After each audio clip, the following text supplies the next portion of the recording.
Good morning, guys. It's Thursday, July 27, 2017. Welcome to the Daily Mix TV's morning edition. So for a little Throwback Thursday, I'm feeling a sense of deja vu. Do you guys remember New Coke? Yeah, we'll get to that in a second. American icon Coca-Cola just launched Coke Zero a few years ago as a response to a decline in sales of Diet Coke amongst men who perceive diet drinks to be more feminine. Now, Coke Zero was supposed to be the low-calorie alternative that tasted just like Coke. Yeah, we know it didn't. Flash forward a bunch of years, and as of today, Coke announced they're pulling Coke Zero next month from shelves and replacing it with, here we go, new recipe, new design, new name. Sound familiar? It's going to be called Coke Zero Sugar, and it's supposed to taste even more like Coca-Cola, but have zero sugar and 0 calories. So basically, this is a reinvention of a failed product they didn't get right the first time. Now, Coke Zero never took off here in the US the way that they had intended it to, so I do think that they've learned their lesson, though.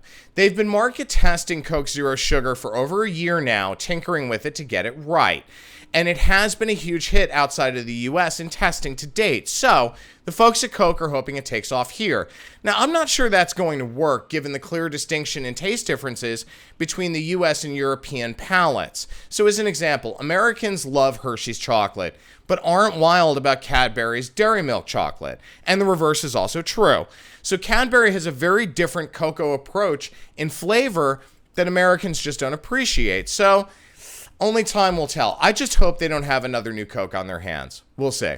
Revlon's Elizabeth Arden is taking the beauty space to the mat in a partnership with fitness brand Tapout and World Wrestling Entertainment. Launched at Walmart and on Walmart.com, the collaboration is a collection of 6 body sprays priced at $7.98 and features actor and WWE superstar John Cena.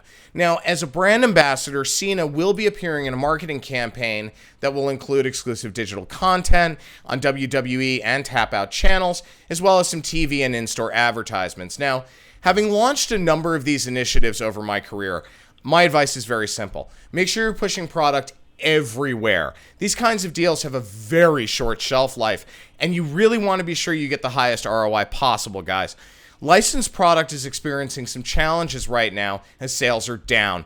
There's an overabundance of inventory, and there's way too much intellectual property out in the market. So when it comes to the mass market, in this case, you need to get super creative in terms of how to promote and stand off the shelf from your competition. Now, the fox is moving into the hen house. According to the White House, Chinese electronics manufacturer Foxconn Technology is planning to open a $10 billion plant in Wisconsin to make panels used in televisions and other products. Now, Foxconn is the largest contract manufacturer of electronics in the world. They're also the maker of the iPhone and other Apple products.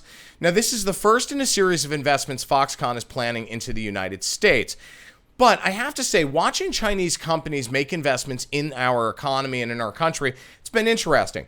But it does remind me of the Japanese gold rush of the 80s. You guys remember the late night jokes about Mitsubishi Plaza replacing Rockefeller Center? My point is, these things happen in cycles in business and marketing. Now, for today, it's great to see foreign companies like Foxconn make investments into the U.S., especially given our addiction to technology. But I just wish more U.S. companies would U.S. manufacture as well, as our economy really needs it. Now, my last point is personal and not from the Daily Mix TV, because we don't get political. But yesterday's announcement by President Trump, I wish you would rescind that, man. It was a bad move and a bad idea. Anyone who wants to defend freedom and liberty should be welcome to do so. My name is Sean Patrick Hillman. I'm the CEO of Hill Story Marketing. I'm also the editor-in-chief of the Daily Mix TV. We would love to hear from you, so please email us at thedailymixtv@gmail.com. Have a great morning, guys. We'll see you this afternoon.